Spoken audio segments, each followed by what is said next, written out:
On November the 3rd, the non-profit World Preservation Foundation co-hosted with Dodds Parliamentary Services a unique gathering at the historic Central Hall, Westminster in London, with speakers from government, science, media and advocacy organisations to discuss the increasingly evident effects of climate change and explain how the production of food, and in particular livestock raising, is seriously impacting global warming, biodiversity loss, water shortages and more. Leaders Preserving Our Future, Pace and Priorities on Climate Change was attended by experts and dignitaries such as the Duchess of Norfolk, High Commissioner for Antigua and Barbuda, Dr. Carl Roberts, Dr. Esther van der Voort, a representative from the United Nations Environment Programme, and the ambassadors of such countries as Russia, Bolivia, Nepal and others.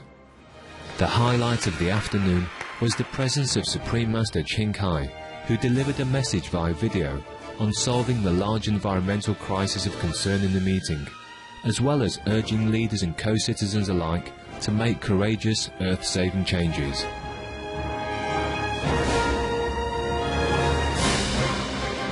We now invite you to join us at the live conference, Leaders Preserving Our Future, Pace and Priorities on Climate Change, on November the 3rd, 2010 in Westminster, London, in the United Kingdom.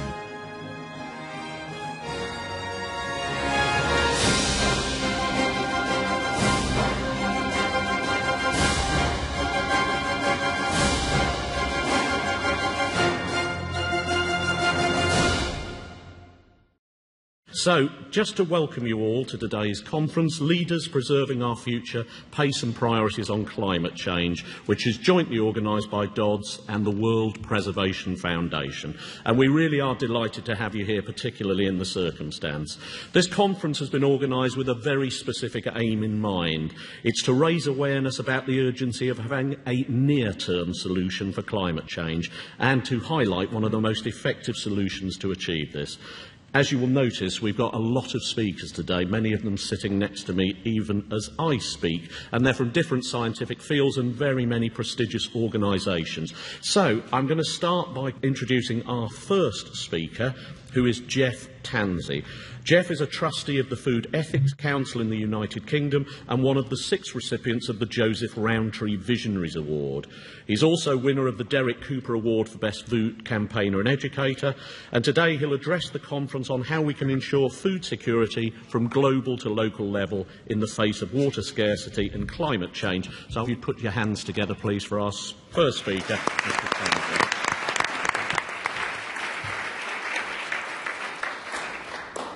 Right, thank you. Good morning, ladies and gentlemen, and thanks to the Foundation for the invitation to speak here. The Food Ethics Council is an independent charity that seeks to put ethical thinking at the heart of our discussions on food. And that means looking at social justice and fairer decisions within the framework of the bigger picture. I'm speaking here personally, but drawing on some of the work of the Council. But first, let's look at today's world. We have a dysfunctional food system, despite having the capacity to feed everyone well. It leaves getting on for 1 billion people hungry, well over that, overweight or obese, and even more with micronutrient deficiencies. The poor are affected most. Most people still work in agriculture globally. Most poor people are still in the rural areas, and women are often the most badly affected. Yet they're also responsible for the majority of food produced and hold much knowledge about farming in challenging and difficult environments around the world. Now, achieving food security for all is a complex challenge, and it's got many ingredients, and there are lots of definitions. After the first world food crisis in the 1970s, the focus was on grain reserves, as this quote illustrates.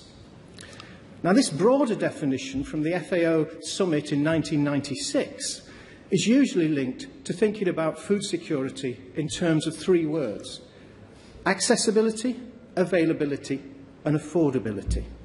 But it actually neglects how food is produced and distributed and the sustainability of that. Some more recent thinking looks at sustainable food systems where you're very clear about what the goals are. It includes the 3 A's, but embeds them in systems that are sustainable and resilient.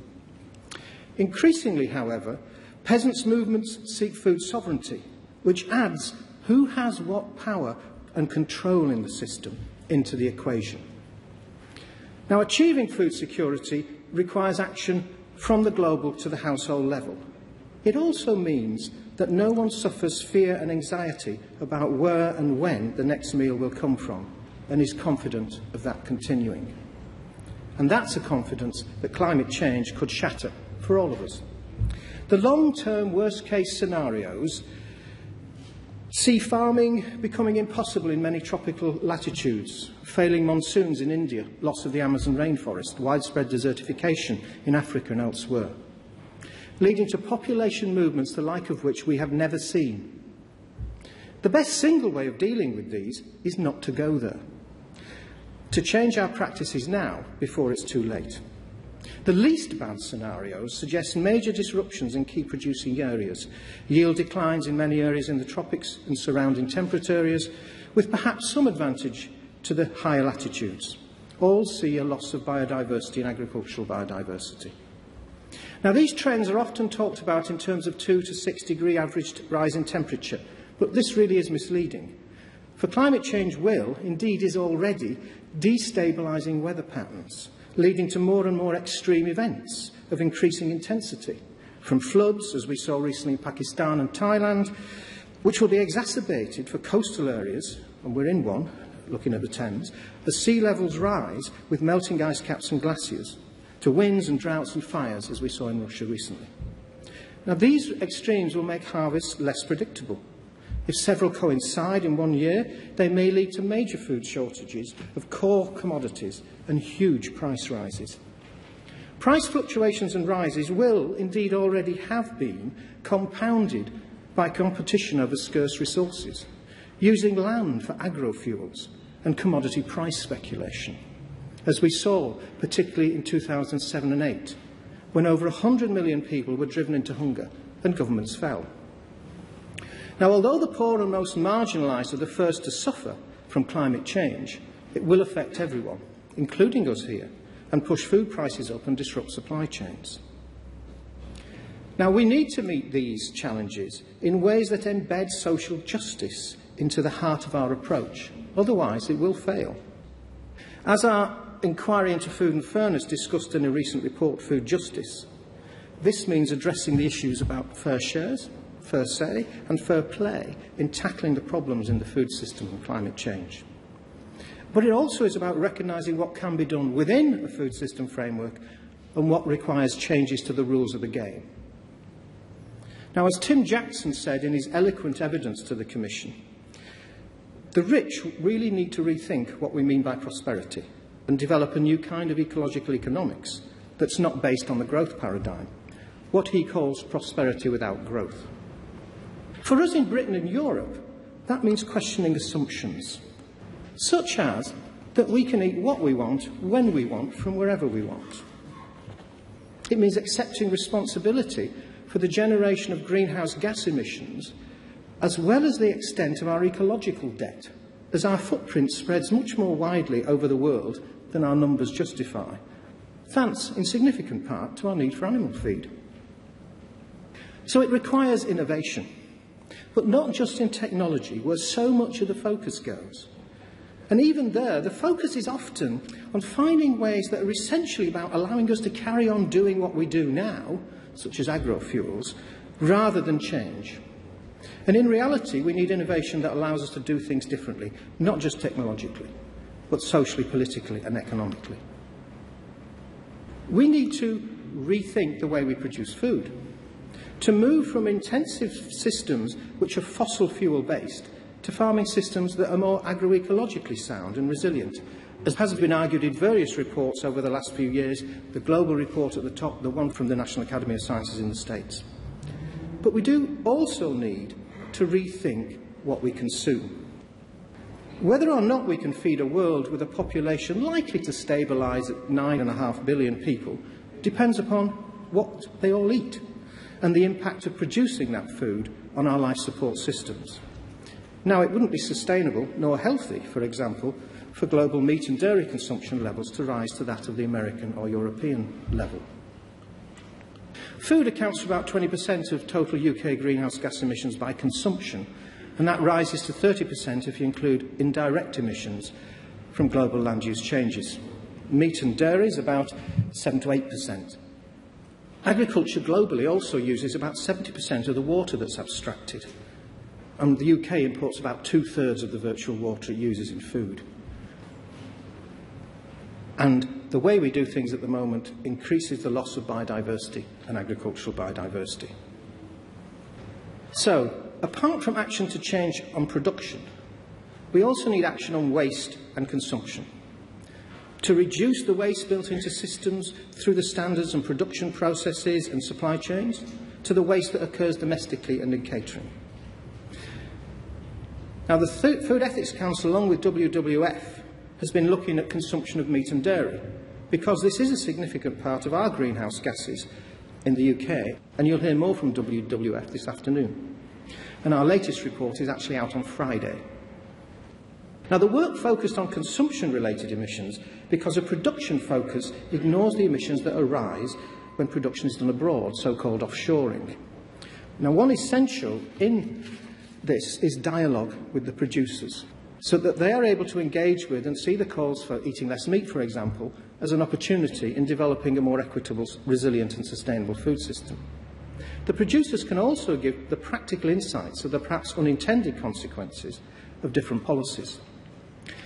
So I think we need to see this as a time of opportunity as well as danger, if we are to avoid in the future the sense of déjà vu I get today when I look back at the world food crisis in the 70s, as this quote illustrates when I first started working on food policy. We actually need creative solutions from the bottom up, within enabling frameworks that do not disadvantage the poor. Now, food is a lens through which to look at the problems we face. It connects peoples, and it's an opportunity because it's something that everyone needs. And it's a way of helping people understand both the importance of dealing with climate change and the things that can be done about it. And the way we deal with food links sustainability, health of people and planet, and social justice, and that includes gender equality. And I look forward to hearing more detail about the other areas as we go throughout the day. Thank you very much.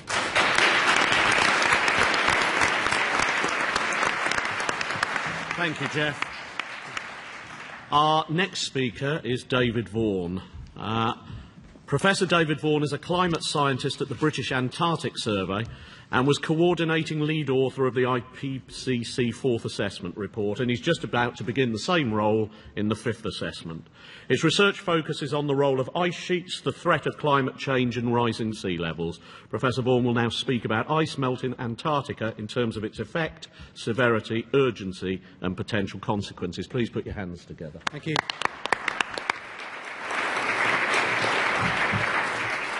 Thank you very much. I speak today as a working scientist rather than a representative of the IPCC, but I do have those roles that were pointed out.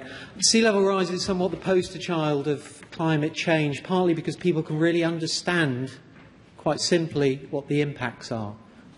That's actually an illusion. Some of the impacts are quite subtle and difficult to understand. We're going to talk about some of those in this talk. Sea level rise has two aspects that speak to the climate change debate. One is the longevity of the response that's provoked by climate change that might go on for many, many centuries after carbon emissions have stabilised. And the other is that there is really no going back, that once sea level rise begins, then it is here to stay for a considerable period. And the only rational response in the short term, let's say less than 200 years, is adaptation. Climate change is being provoked by increasing carbon dioxide and methane, greenhouse gases. I think there's very little doubt about that. And throughout geological history, as temperature has risen, carbon dioxide and greenhouse gases have risen, so has sea level.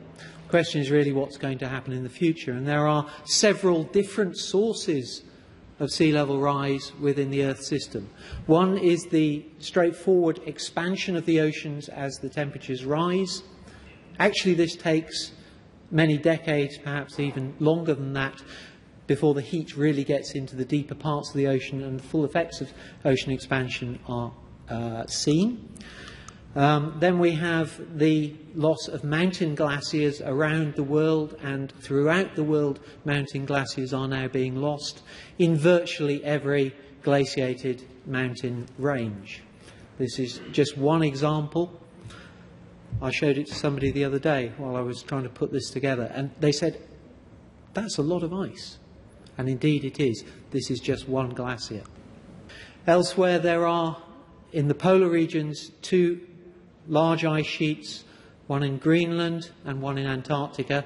Each has the capacity, the ice in it, to raise global sea level by many metres. And we are now seeing some losses in those areas. The key issue here is that once loss from these ice sheets is provoked, once it's driven, then it may continue for many, many centuries. Sea level is currently rising and has been increasing in the rate of its rising throughout the 20th century. We are now at 3 millimetres a year. Doesn't sound like a lot, but it is a one-way street. It's very hard to imagine that the losses of ice that contribute primarily to this are actually going to decrease in the near future. So 3 millimetres a year adds up to 3 centimetres per decade, and by the time we're at a century, it's starting to look like a substantial amount. The IPCC's last projections of sea level rise were something between 19 centimetres and 58 centimetres by the end of 2100. However, some of the effects that the authors of that report were very suspicious were going to start showing were not included in that projection. And they took a somewhat brave, in my opinion, view of saying that really isn't the science to include all of these effects, specifically the ice sheet's response to changing atmospheric and ocean temperatures, into those projections. So those projections were, in a sense, lacking in one of the key elements. Since that last IPCC report has gone on, we have developed substantial numbers of 4 separate ways of measuring the ice loss from these two major ice sheets in Antarctica and Greenland. And you can see that there are some large areas where ice loss is now persistent year to year and is sufficient that it's making a significant contribution to that 3 millimetres a year of global sea rise. Elsewhere around the Antarctic Peninsula, we've seen the loss of many ice shelves. This one in the background, Wilkins Ice Shelf, was the most recent one to really hit the headlines, but actually the headline news is not the one that I want you to take away. The smaller diagram to the right-hand side shows that this pattern has been persistent all the way along the Antarctic Peninsula, where ice shelves have been retreating over a considerable period, at least the last 50 years. Those are the projections from the IPCC. However, if we start to think about what those projections might look like if we really do include realistic contributions from ice sheets, then perhaps we can think of, certainly the left-hand diagram shows quite a moderate scenario that continues the rate of sea level rise over the last 150 years, shown in the green line, in a relatively simple progression and reaches 0.5 metre by 2100. And a more aggressive increase in the rate of ice loss from Antarctica and Greenland would push us up to something like the right-hand side diagram, where we have about 1.4 metres by 2100. Now, these are still well short of the real doomsday scenarios that some commentators, even some scientists, have been talking about. And I actually think that that right-hand side does represent something close to an upper limit on the likely sea level rise by 2100. However, by the time we get to 2100, in that scenario, we're seeing sea level rise at a rate of about 10 times its current rate. What does this really mean? It's very hard to understand really what, let's say, a metre of sea level rise actually means. Well, let's focus on London because we're here, and along with 1.25 million other people and an enormous amount of property and assets close to sea level.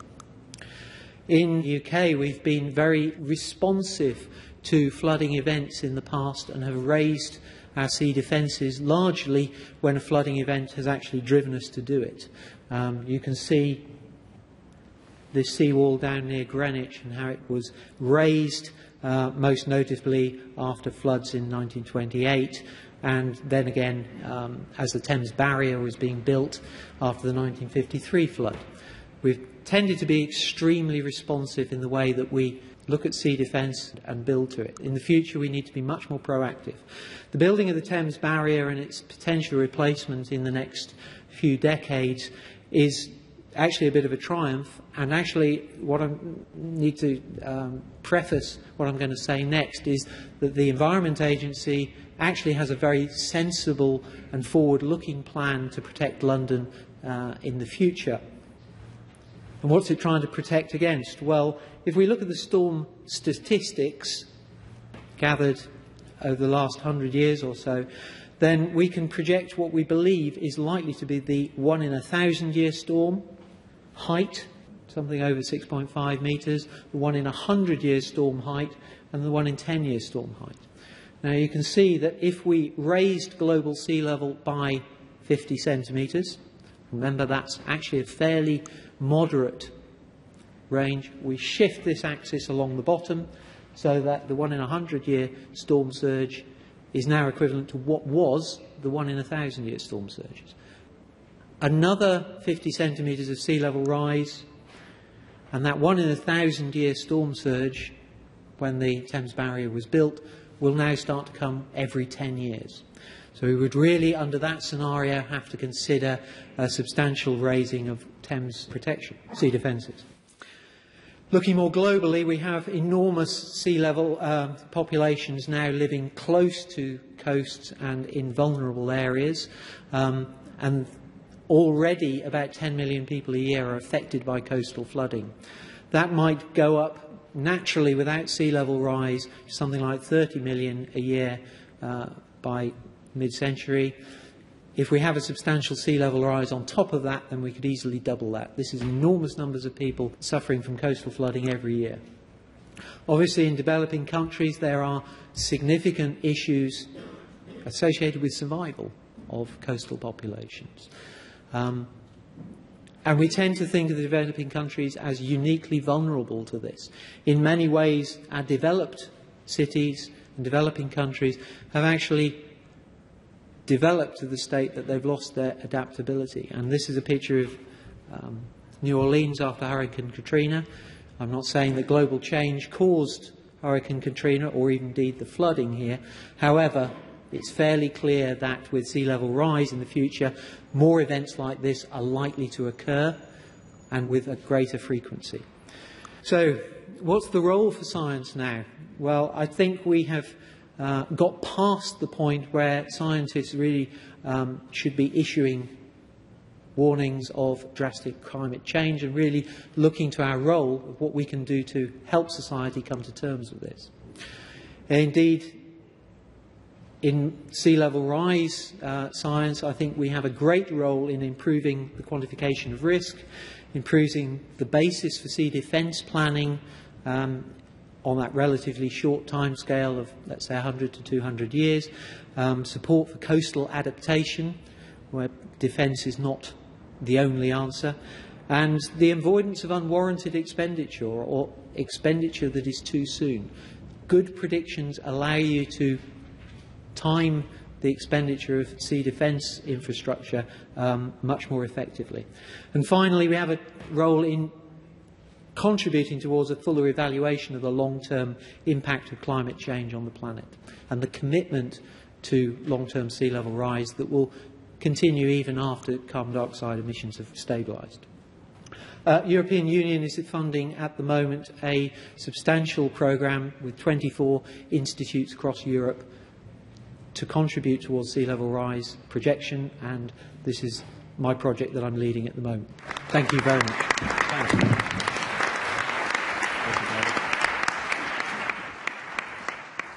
Our next speaker is John Topping, the founder and president of the Climate Institute in Washington, D.C., served as editor for portions of the IPCC First Assessment Report and was recognised for his contribution in the 2007 award of the Nobel Peace Prize to the IPCC.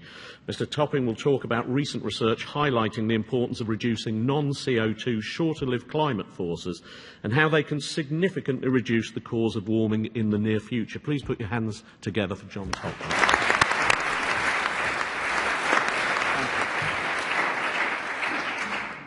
Thank you very much. Dr. Vaughan's presentation, I think, underscored the urgency of acting, and what I'm going to do here is pick up on something where I want to compliment the World Preservation Foundation and Dodds for their prescience, really, in a couple of regards. One, of focusing very much on the role of agriculture and food systems, really, in the whole climate issue. This has really tended to be underplayed very much in most of the discussions.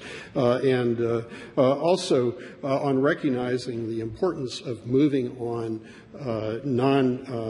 or shorter-lived greenhouse gases, things other than carbon dioxide. Not that we don't want to move on carbon dioxide, but if we wait and we focus only on carbon dioxide, all the worst things that were projected by Dr. Vaughan on the high end would probably happen. And it's one of the reasons why Micronesia, one of the very vulnerable island countries, has really been very active in the UN in pushing for action on black carbon.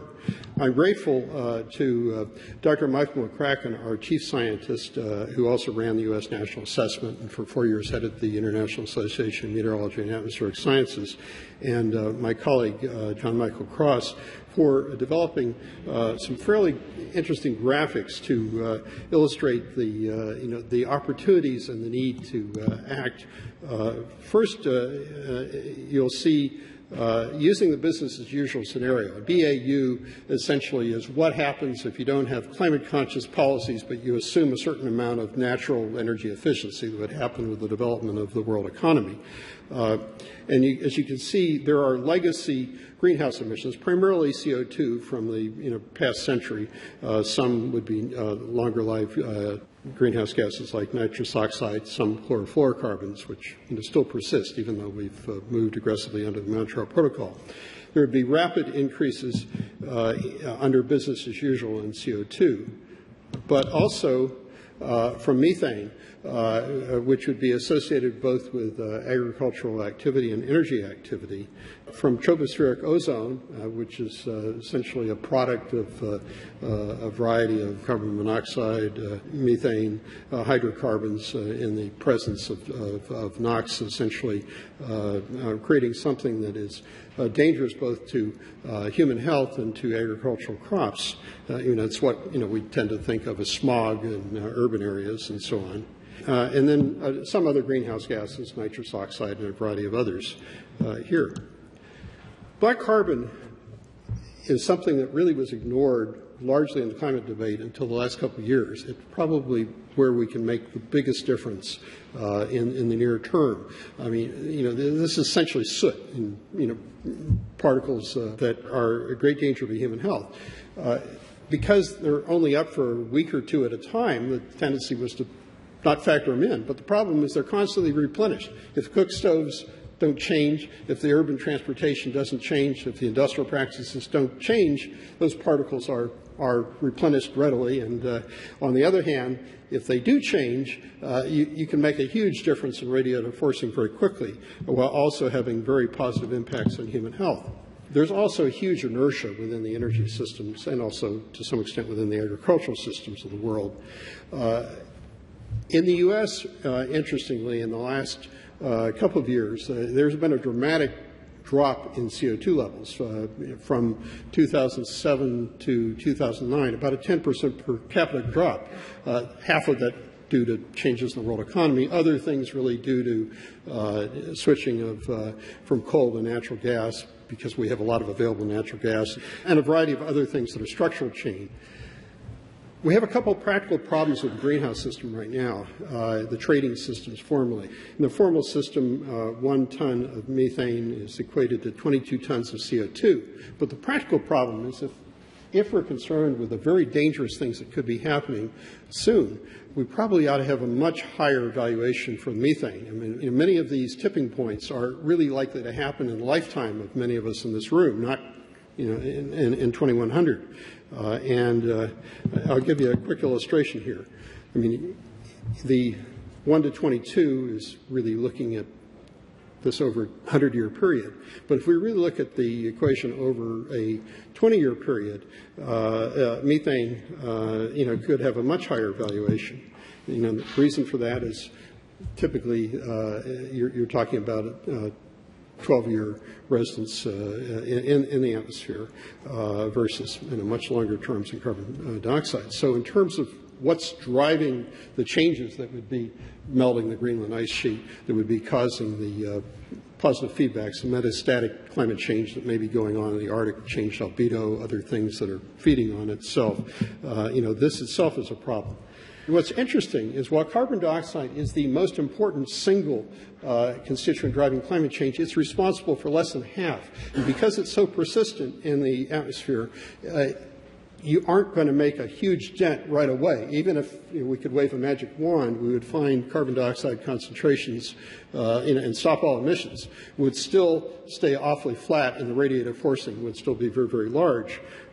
So this underscores the need to work in some other areas. Now, the fortunate thing about this is most of the other short-term climate forcers are ones where there are huge human health benefits or other win-win aspects.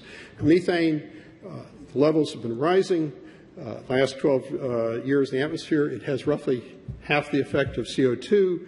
But there are a remarkable number of win-win aspects when we talk about reducing methane.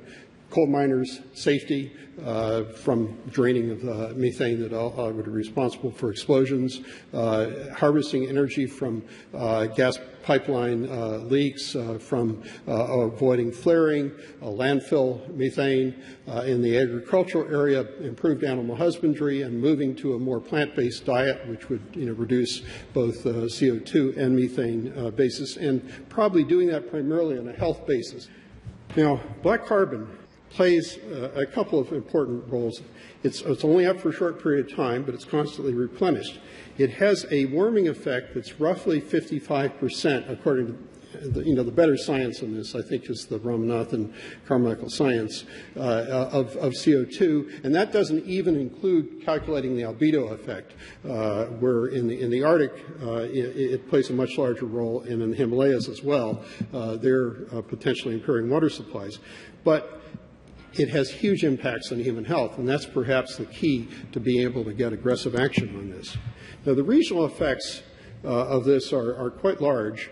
These are indications from a few scientists here. The effects really together of black carbon and tropospheric ozone, and to some extent the reduction of the sulfates that happened because of necessary steps we took to address acid rain and so forth.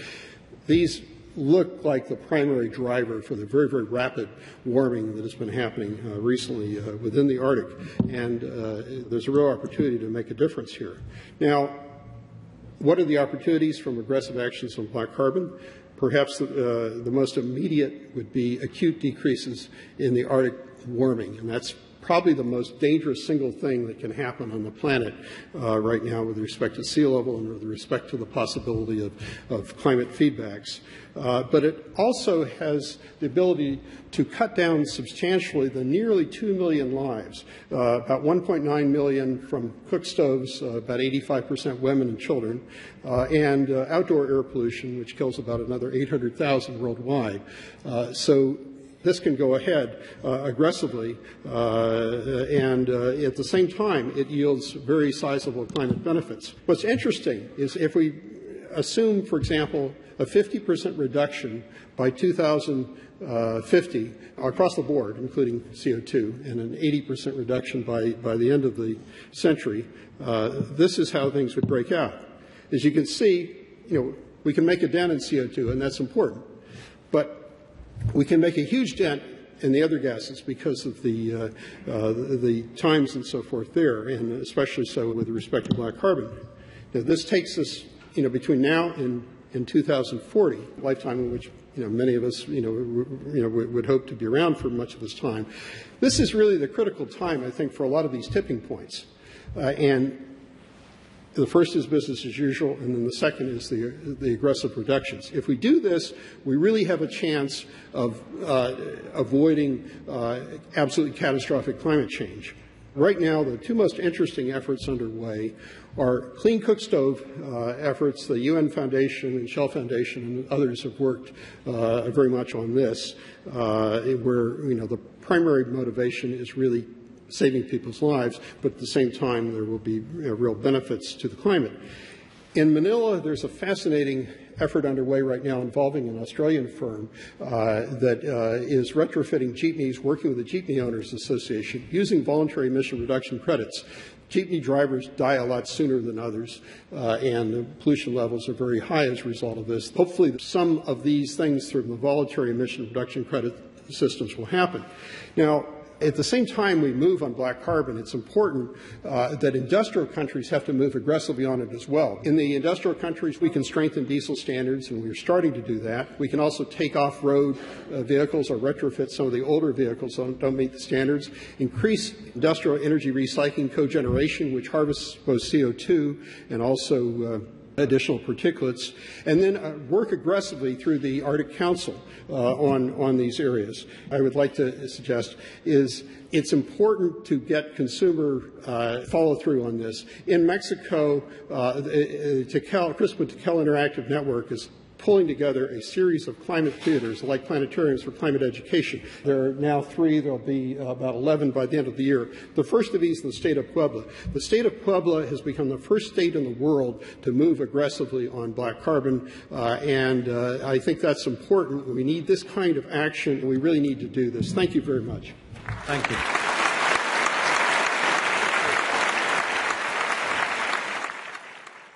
Chris Williamson is the Shadow Minister for Communities and Local Government, and high among his priorities are measures to combat climate change, including energy efficiency. If you put your hands together, please. Well, thanks very much indeed for that introduction, Chair. I'm merely a relatively newly elected Member of Parliament, was elected in May this year, and have been much to my surprise, actually, promoted to the front bench covering local government. But certainly I recognise that climate change is the biggest challenge facing the planet. And as politicians, we've absolutely got to grasp that nettle. The problem is, of course, that politics, given the electoral cycle, is to a large extent based on short-termism, and it's the next election that people are most concerned about. And, you can have the best policies in the world on climate change, on social justice, on a range of different issues, but if you're not in power to implement those policies, then they are not worth very much in the end. So, for me, I think the key thing has got to be to try and build a cross-party consensus, similar in a way, really, to the cross-party consensus that was developed on the welfare state and on the National Health Service. It's more important that we've got to try and develop that kind of cross-party consensus on this whole agenda. Now, the government has said they want to be the greenest government ever, and they've, as you probably know, launched the Green Paper on the Green Deal, and hopefully that will move things forward in terms of taking this agenda on.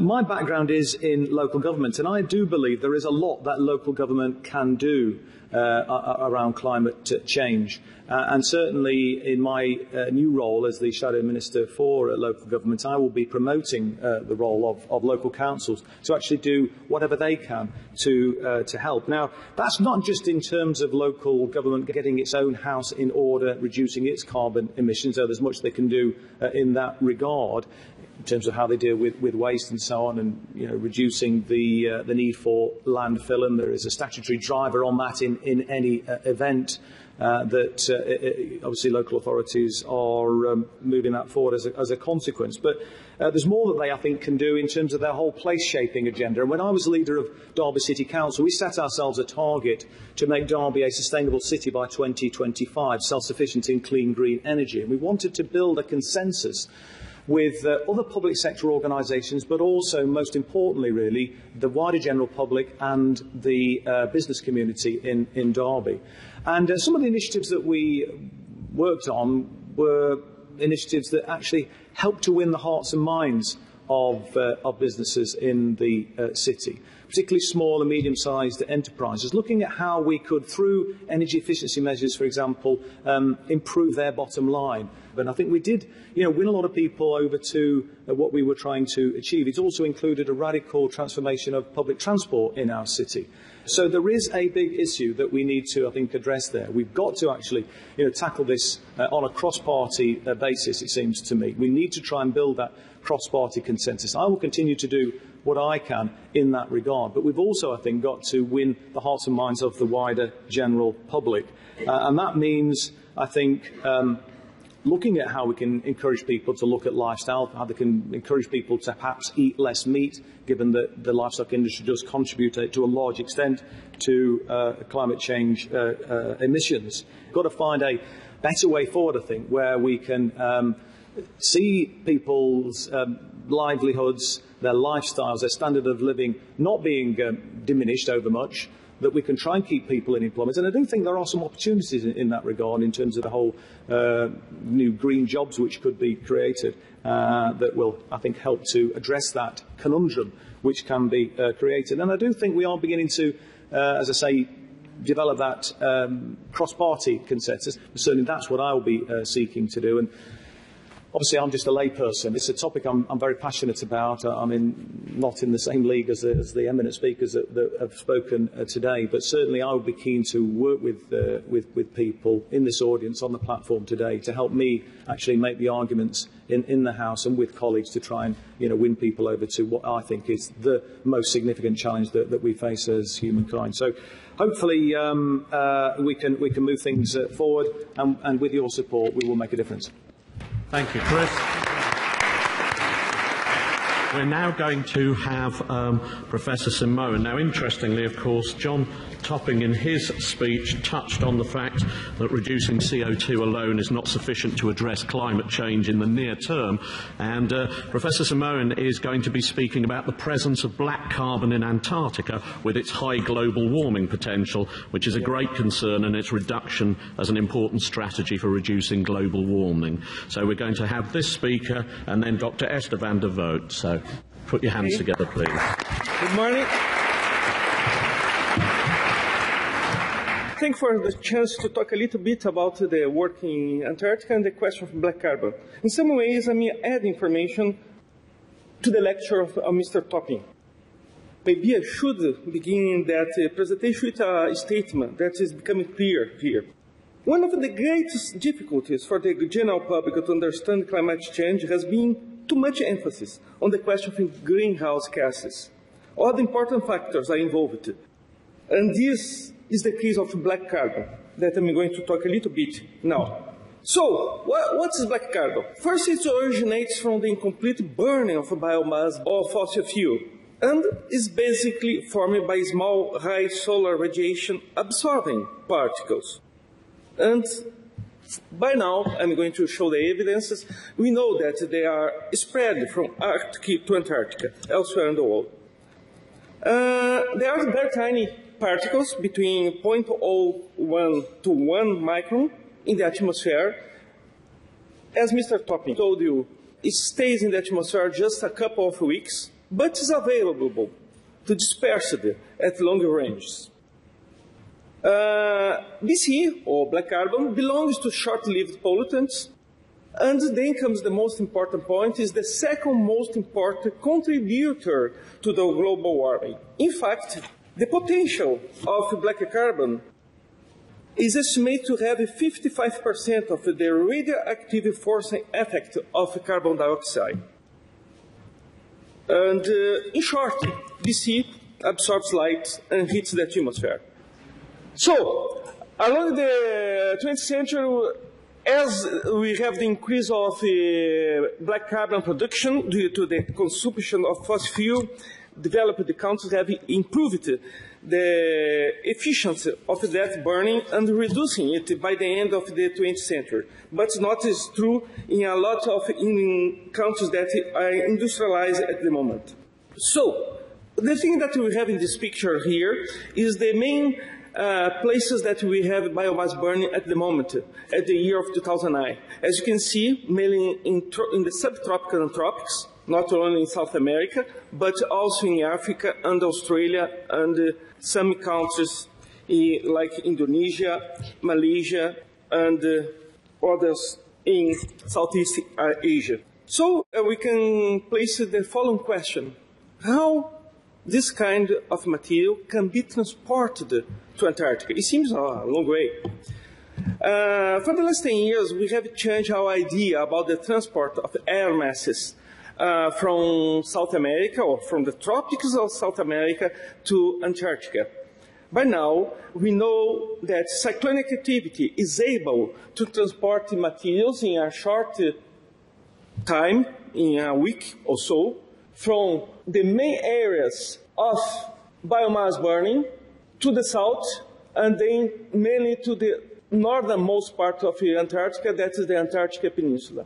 Interesting enough is to know that as the air masses are coming south here, we have cold air masses going to the north up to the south of the Amazon, of course, to balance the energy budget of the Earth. So it's a two-way movement, and here I would like to do a point about the impact, about the places that it is really happening, this kind of biomass burning and transporting to the south. It's a myth that it is in the middle of the Amazon that we have biomass burning. It is happening, in fact, in the Brazilian savanna, known as Cerrado, and in the frontier between the savanna and the Amazon forest. It's really related to the expansion of cash crops and cattle farm, a point that should be considered in the discussions this afternoon. So, cold air goes to the Amazon forest and biomass burning products to Antarctica. Do we have some evidence? That's a research result for the last couple of years, where we had at the same time atmospheric measurements and ice core, we collect cores, to measure black carbon in the northmost part of Antarctica. And what you can see in that graph, you have the red curve that are the number of fire spots in the Amazon forest, or in the south part of the Amazon forest, and at the same time, in the same snow and ice samples, we have the concentration of black carbon, and it really goes together. We are having the transport of black carbon to Antarctica. Important, in the Himalayas, the increase is much higher, threefold increase in black carbon from 1860 to 2000. The same thing has been observed in the Swiss Alps. Why it's important?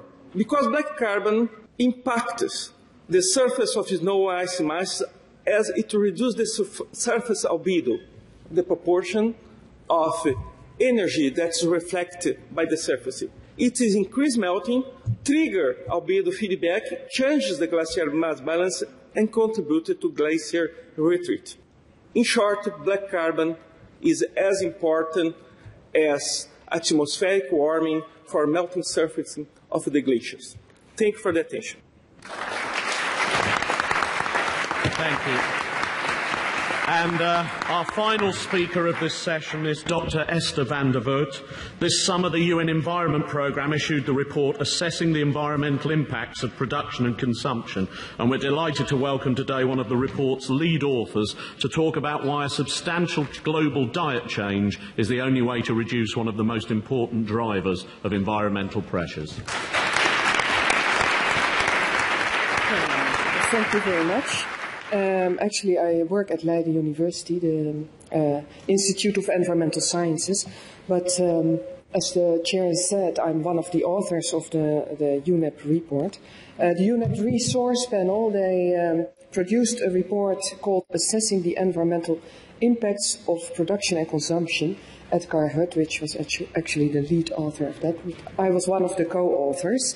In this report, we looked at the various worldwide categories of consumption, sectors, and also resources and materials to see, which one contribute most to environmental impacts. And the conclusion out of this report really was, and I will go into that a bit later, is that agriculture and food are really important contributors to environmental impacts, including but not limited to greenhouse gas emissions. Options to reduce this were not really the topic of this report. The next report will go into that in more detail.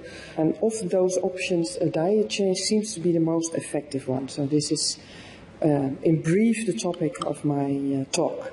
In view of the topic of this event, the non-CO2 greenhouse gas emissions, agriculture is especially a relevant sector because methane is a greenhouse gas that's emitted in large quantities from cattle, and the climate forcing potential of methane is a lot stronger than that of CO2.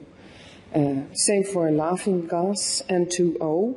That's emitted from soils. It's a product of incomplete denitrification of fertilizer and manure, and that's an even stronger climate-forcing gas, and it's connected especially to agriculture.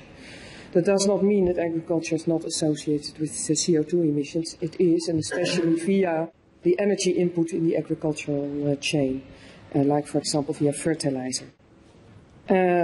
Agriculture is also associated with other environmental impacts, and the ones to name especially is land use and water use.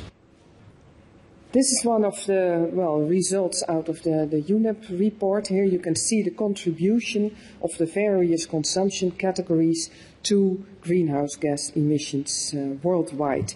And here you can see the green part, that's food. It does not just include the agricultural sector, but also the upchain, the production of fertilizer, the production of other agrochemicals, the agricultural practice like driving around in tractors. That's all included. Also the food processing in those percentages. So it's significant. Another angle to take is resources or materials, and that's where these pictures come from. They are not for the world but for the EU countries. Here you can see the leftmost bar represents just kilograms of consumption, and the largest part is minerals for construction, so it's sand and gravel basically. Agricultural materials you can see in the red and orange a little higher, the red one being the crops and the orange the animal products. But if you calculate not just the kilograms but the environmental impact connected to it, you can see the size of those different contributions of the materials change. For the global warming potential, you can see that the sand and gravel contributes almost nothing. But for agriculture, the bars are a bit bigger than in the kilogram ones. Land use competition, of course, agriculture dominates since it's by far the largest land user of the sectors. And then there's a human toxicity bar, and in the end, the rightmost bar represents all environmental impacts added to each other. And here you can see that agriculture, and especially animal products, contribute a lot. Now, if you look a little below that, this picture represents greenhouse gas emissions of agricultural products in kilogram CO2 equivalent per kilogram. So on the left, you see a lot of different crops, while on the right you see the animal products. And if you just look at it through your eyelashes, you can see that the greenhouse gas emissions per kilogram are a lot higher for these animal products than they are for the crops. And also you can see that there are a lot of differences. So one animal product is not equal to another one. These two pictures, the leftmost represents the worldwide consumption of different agricultural product groups. You can see the cereals on the left and the vegetables and fruit and then the oil crops. And on the right you have the animal products, meat, fish and dairy. In kilograms the consumption is high for the vegetable products, but if you multiply that with the greenhouse gas emission per kilogram, you can see that they are almost equal. So although in kilograms the consumption of meat and dairy is less, in terms of their greenhouse gas emissions it's equal. How come? Well, one of the reasons for that is that in these calculations the up chain is included. So the greenhouse gas emissions for animal products are not just caused by the animal production sector, but they also include the production of animal feed and all the up-chain processes that come before that. Well, summing up the evidence, so to say, we can see that agriculture is a large contributor to global environmental impacts, including but not limited to greenhouse gas emissions, and that the share of animal products in this is important and also is increasing. These are differences between regions in the world in food consumption. You can see that the OECD countries, the rich countries, they consume the most animal products. It's the brown and the blue bar. It's the meats and the milk. It's about half of the diet. In Russia and the former Eastern European countries, also a lot of meat is consumed. But if you look at Asia, it's a lot less. The contribution to the total food package of milk and meats is a lot less. Partly this has to do with welfare, with how rich people are, but not completely. If you look at this one, you see that within those regions in the world, there is a huge variety in the amount of meat that's actually eaten. Even in the OECD countries, it varies from 140 kilograms per capita to 20 kilograms per capita. So this is a huge difference, and you can see similar differences in the other regions of the world.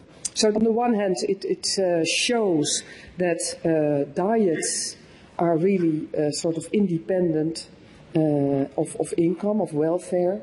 On the other hand, it also gives the message that you can be rich and have a lot of welfare without eating a lot of meat. And you can see also in the richer countries that it becomes fashionable to have more vegetarian aspects in your diet. So that gives some hope that actually something can be done about it. Thank you.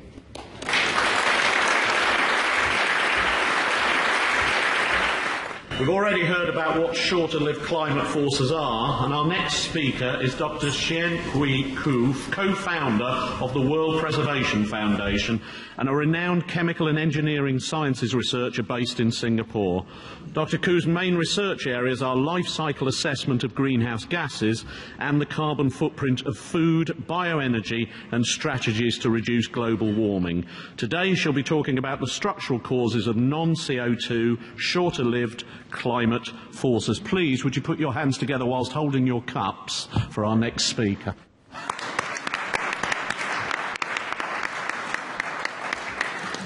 This year, the world watched in shock and sympathy as we witnessed Russia try to put out massive fires and as a fifth of Pakistan was submerged underwater.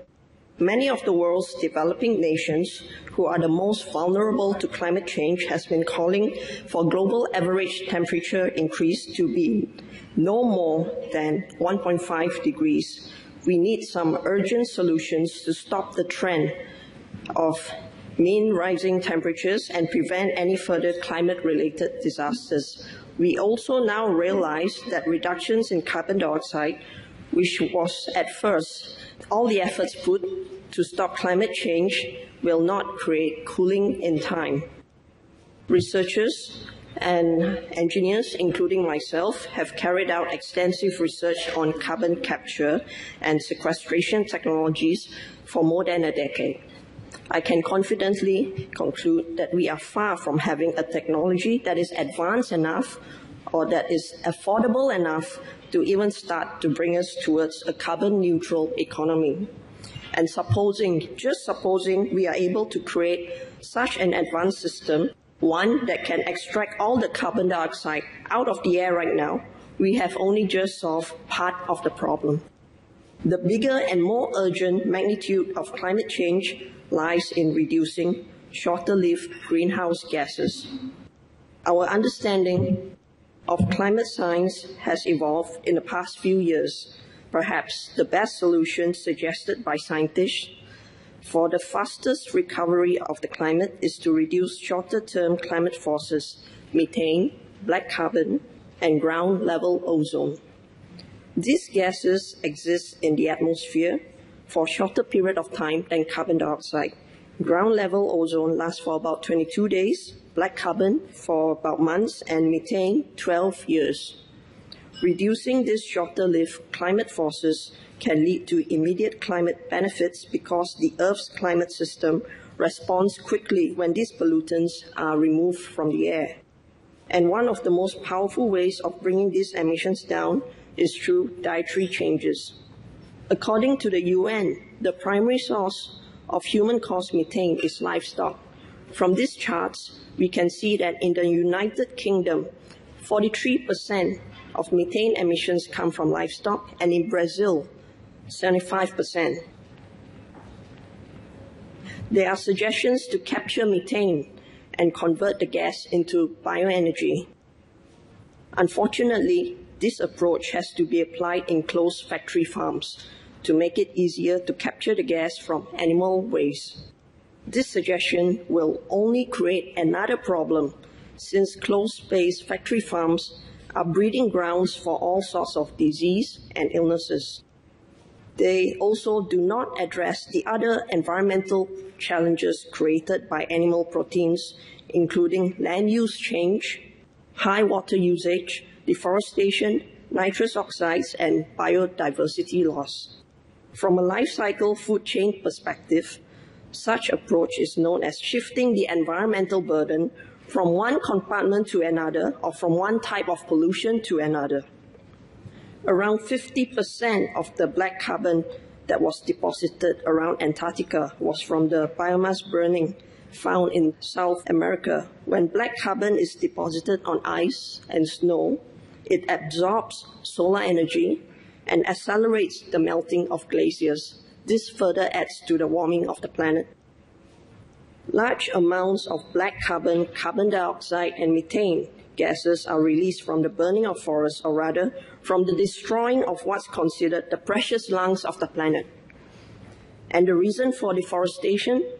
To create land for cattle grazing and for growing soya directed to feeding these animals.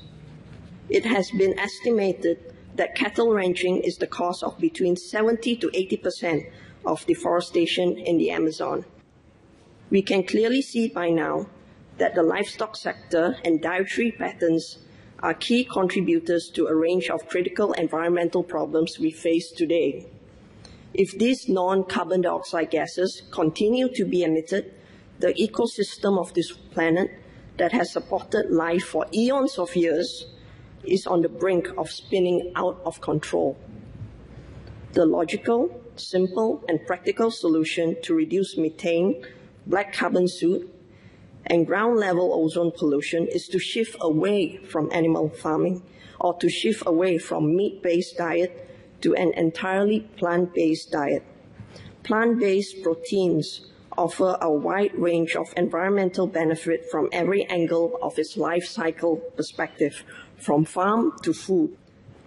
A single-level food chain in place of a double-level food chain have the advantages to reduce pollution, free up land for restoring the forest, offer health benefits, and ensure food security. The Netherlands Environmental Assessment Agency reported that based on a diet with no ruminant animals, the cause of climate change can be reduced by 50%. However, by switching to a diet with completely no animal products, including no fish, the cost of mitigating climate change will drop by more than 80%. We are facing a whole spectrum of problems caused by climate change, from atmospheric emissions to water stress and contamination, and from food shortage to rising health costs. Solving each and every one of these individually will cost a lot of time and a lot of money. One simple step solution that is affordable to everyone and doable is to switch from a meat-based to a plant-based diet that will in turn resolve many of the other associated problems at hand. Each and every one of us contribute to climate change, including myself. But we can also be the ones who control climate change. Eating plant-based foods is something that is easy to do and have a very significant positive effect. The World Preservation Foundation is calling for the support of everyone to control climate change by increasing plant-based meals in our diet. Thank you.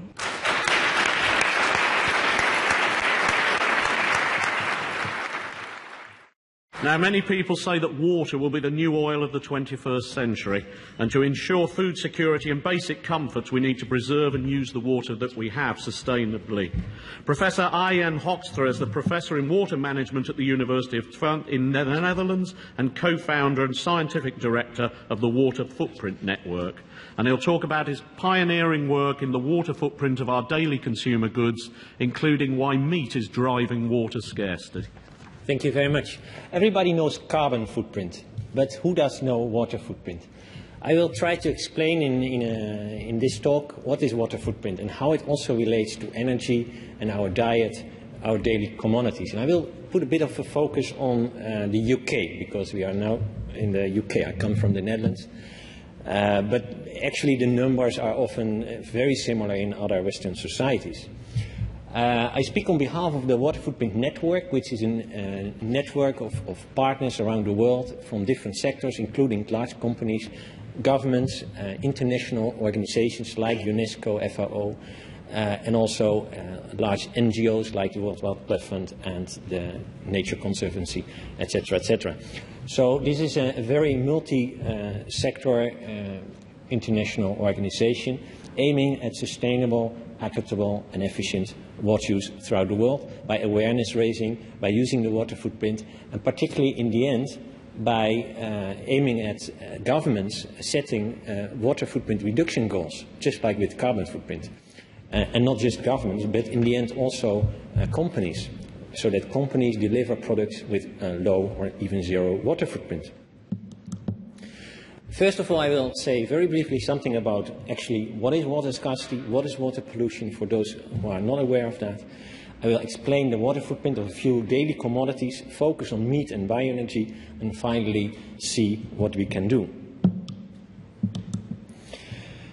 Signs of water scarcity are everywhere, although living in the UK you may imagine what do I have to do with water scarcity. Actually, this is your water scarcity. This is in Spain. You import in the UK strawberries from this area in southern Spain, the Cota Doniana National Park. This used to be a wetland, very nice area. Just upstream, the water is being used to irrigate strawberries, so the water doesn't end up in the wetland. So this is the wetland today. This is also your area. This is in Central Asia. This is where you get the cotton from. So what you see here is the former Aral Sea in Central Asia. There used to be rivers arriving in that sea, so that's why it is a sea. It is being fed by rivers. No more. The water is being used to irrigate cotton upstream, so the water doesn't end up in the sea, so the sea is drying.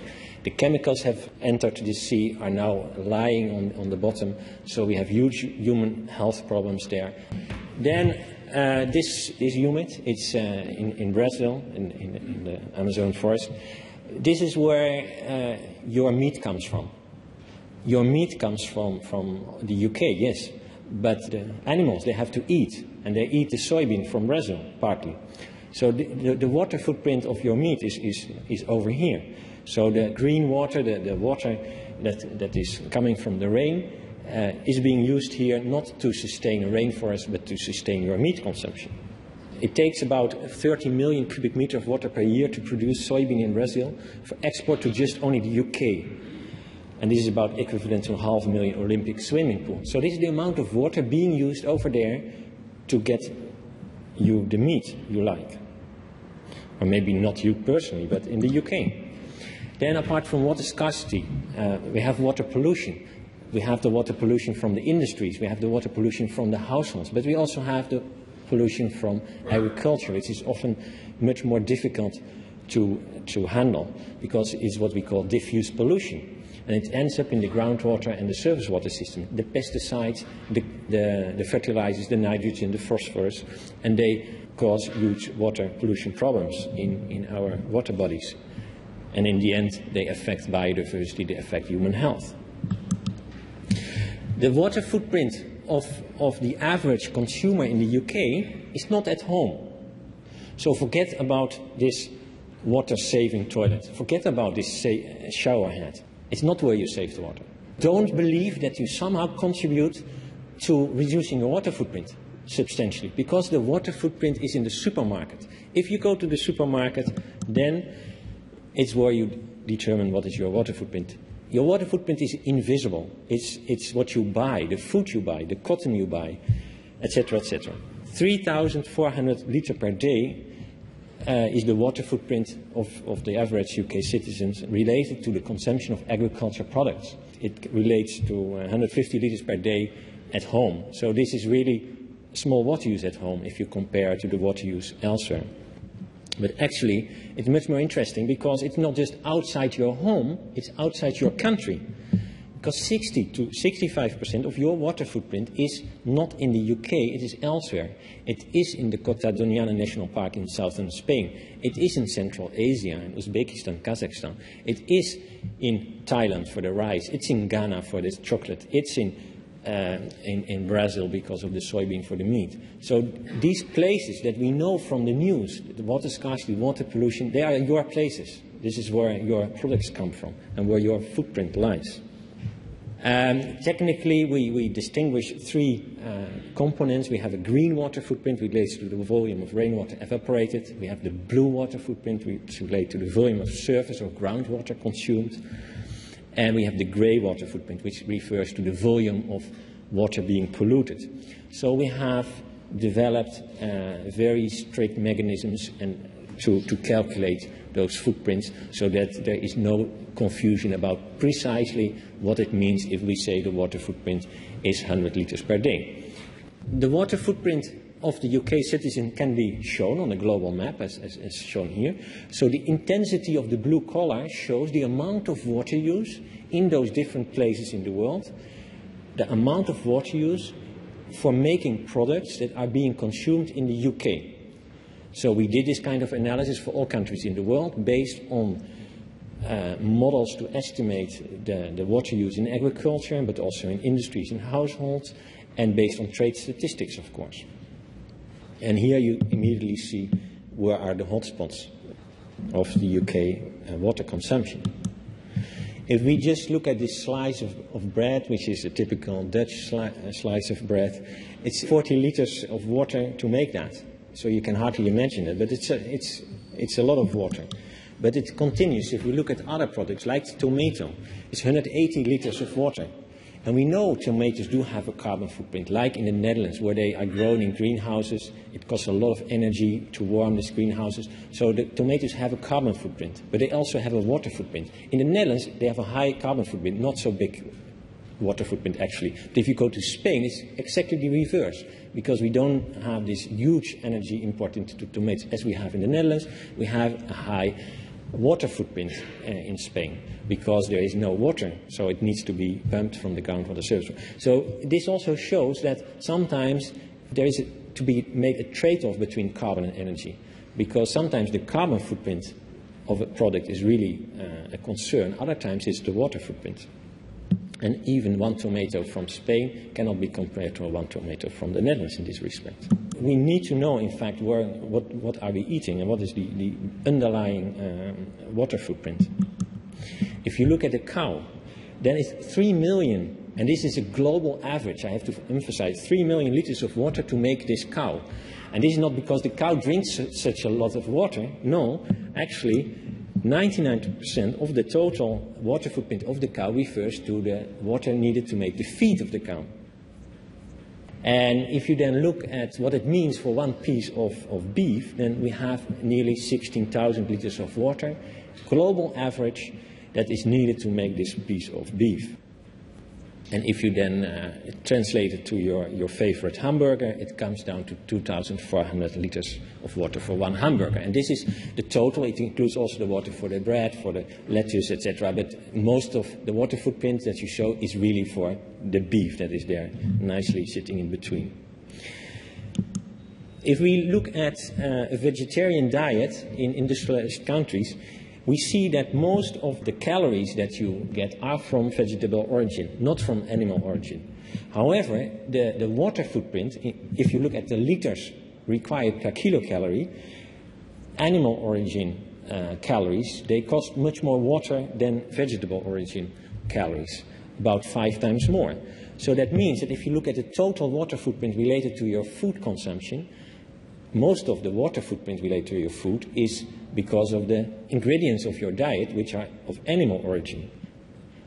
If you look at the vegetarian diet, we compare a diet with the same calories. However, now we have much less animal origin, still some dairy product, but no meat anymore. Then you see a switch in terms of the total water footprint from 3,600 liters per day to 2,300. So a very substantial difference.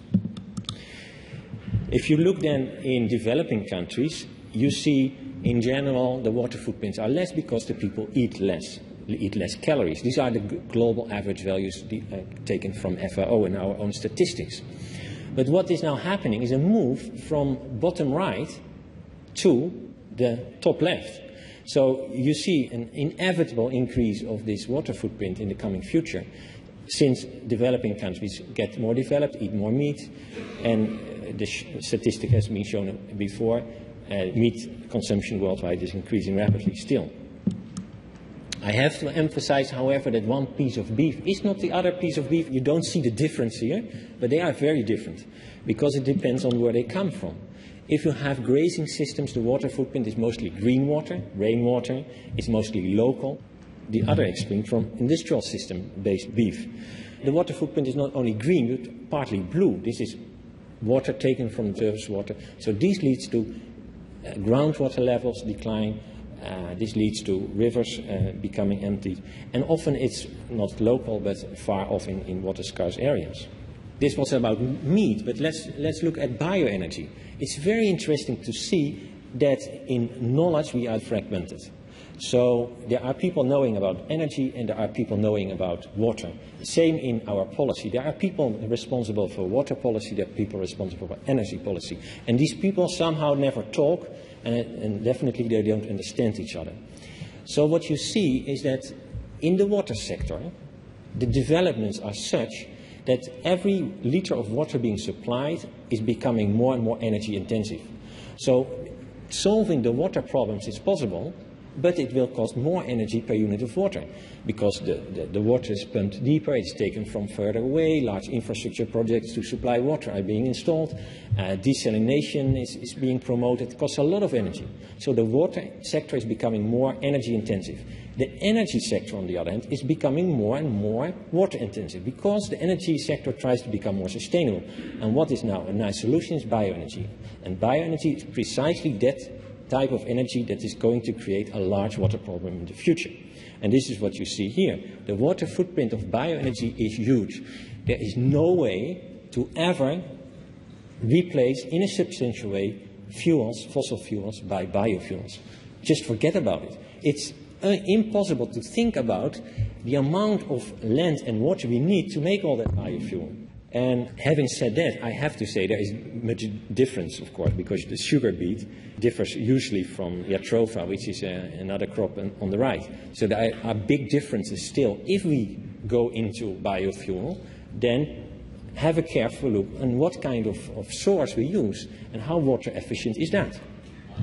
So what we see here is an interesting picture that if we are going to drive on bioenergy, we use a lot of liter of water per kilometer, passenger kilometer.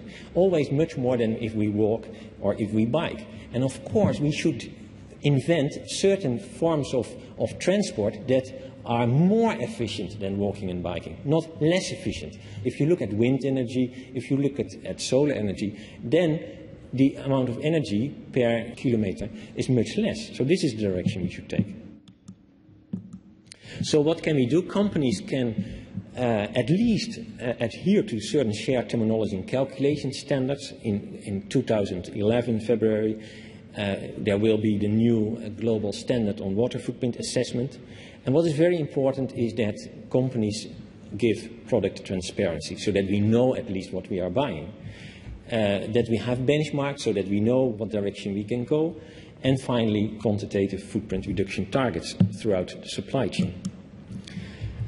Governments, they can of course look at their own organizational water footprint, and as I said before, we need that coherence between water policy, energy policy, but also obviously agriculture policy and even trade policy, etc., etc.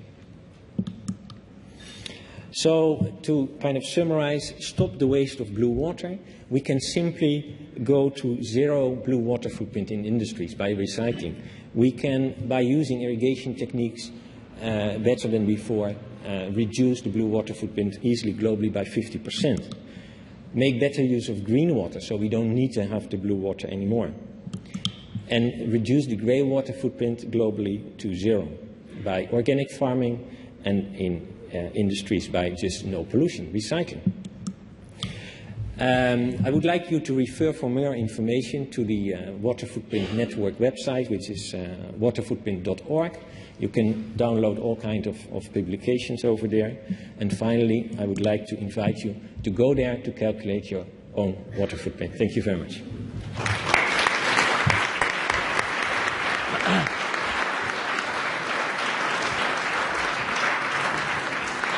Our next speaker is Toivo Jokela, a former co-editor of an award-winning Swedish journal on social matters and co-author of the paper Climate Change and Livestock, along with Jens Holm, a former Swedish member of the European Parliament.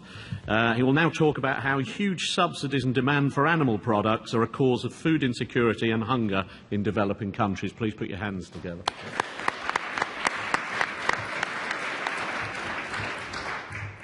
Yeah, and here you have the web address to the report, and as you can see, it has been translated into several different languages. Jens, member of the Swedish Parliament, former member of the European Parliament, and we co-wrote this report in 2006. And of course, a lot of things has happened since then, both on an international scale and when it comes to EU policies. But the main patterns are still there.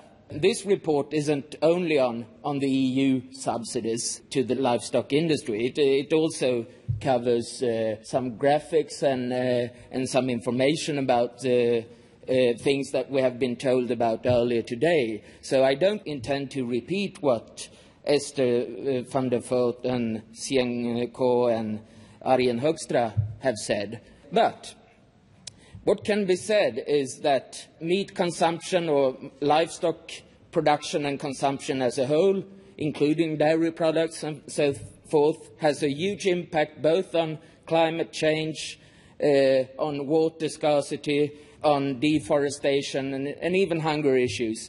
What's actually happening is that the EU, within its common agricultural policy, still supports livestock production with enormous amounts of money every year. Jens and I calculated that in 2006, the total figure was 3.5 billion euros that year in support to livestock production. Then if you include fodder crops and stuff like that, the figure is of course going to be much higher, but it's hard to separate those support figures or subsidies figures from the ones that go directly to animal industry. What can be said is that there are two basic kinds of subsidies from the European Union to livestock agriculture. First of all, direct subsidies support money that is paid out to farmers who have a certain kind of animal product that they produce. Basically, they get their share of extra money for producing what they're producing. And apart from that, there's a category called interventions.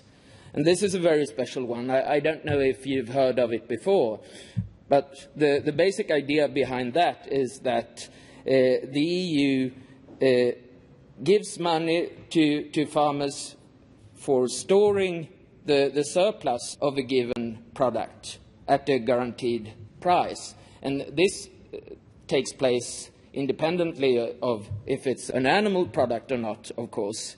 But given the devastating effects of the increasing livestock production, it's quite remarkable that billions are paid every year to this. And another kind of intervention support that is perhaps even more remarkable is that money is given out as export subsidies, that European farmers or the European livestock industry is paid to export their products to countries outside the European Union.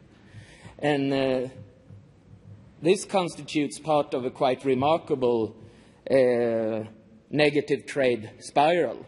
If we take the country of Brazil, for instance, as it was mentioned before, Brazil is one of the world's largest importers of dairy products, and huge amounts of money are given out every year to support the export of, for instance, milk powder from the European Union to Brazil. And that makes, of course, these products cheaper than they otherwise would be.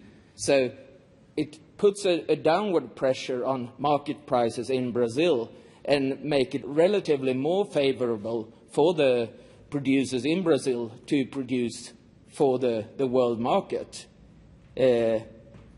than producing for the local market. You get the logic in that.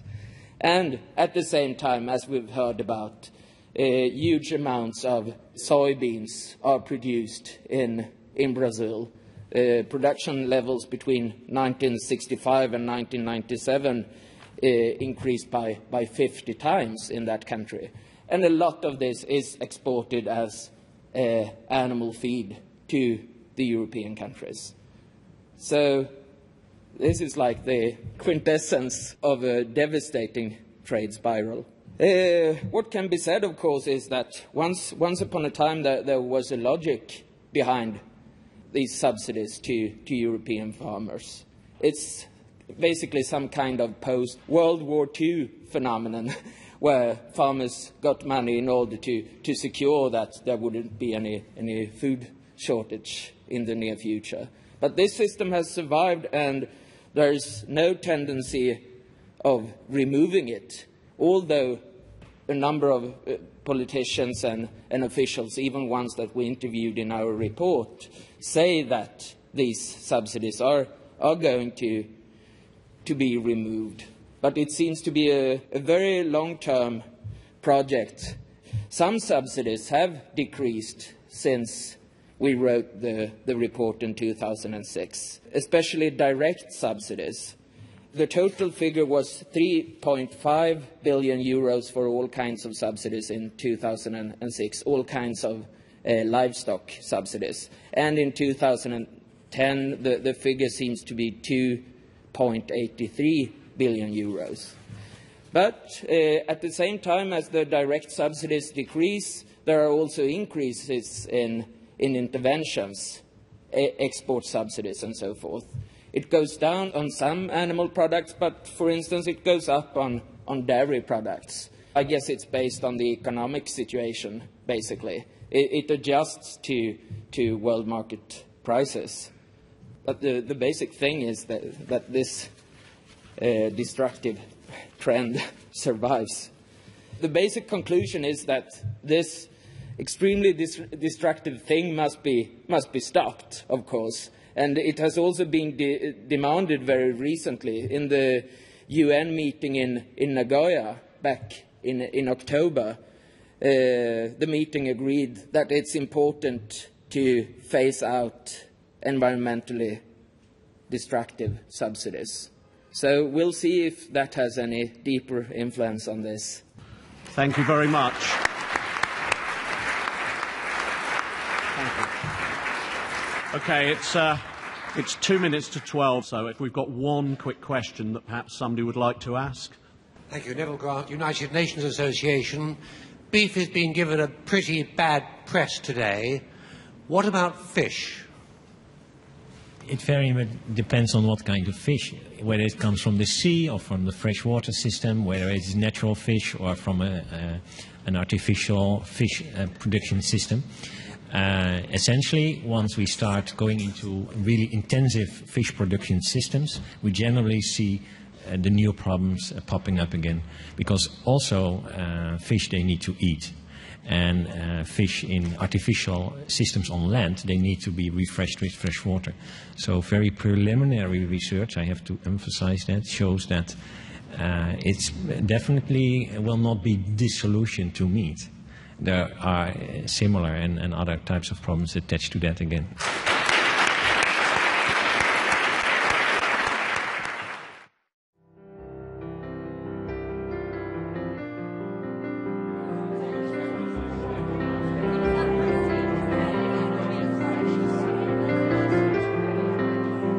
The most powerful thing I've learned today is a camaraderie that exists in the whole movement towards a meat-free society on planet Earth.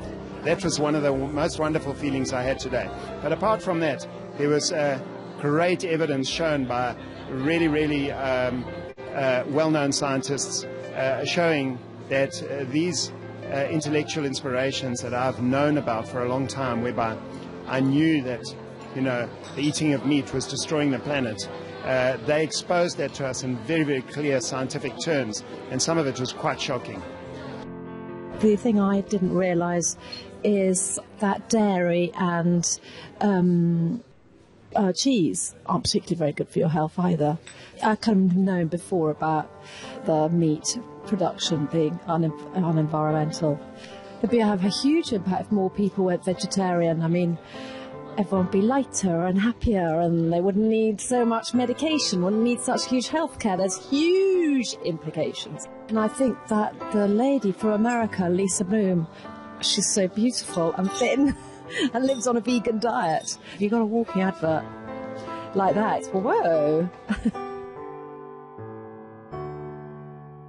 Your goal is to end all animal farming. Why do you believe this is needed, and how do we go about doing it? A more compelling reason, and I think one that really should drive the political decisions, is that it is by far the most environmentally destructive activity that humans are engaged in. And of course there's the methane emissions associated with farming and all the other sorts of greenhouse gas emissions associated with it, but it's a huge opportunity to deal with this looming climate catastrophe, basically, and I think by far the easiest way to do it is animal farming, period, the whole shebang. You don't solve the problem by saying, okay, well, we'll just, have this little idyllic farm where the cows are wandering around eating grass and their manure is fertilizing the plants and all that kind of stuff. That doesn't solve the problem. I think that the way that we treat the animals that we eat is a very terrifying reflection of actually how we're capable of extreme cruelty to human beings as well. And if we start recognizing each and every one of us, what is actually the impact of the food on our plate, we would actually be able to live far more peacefully within ourselves. I think if we were all more aware of the impact of the food that we're eating every day has on our health, on the planet, on the animals, and on the ability for this planet to sustain human life, then we would be a far more informed planetary being, and therefore we might prevent the crises which we're seeing that are imminent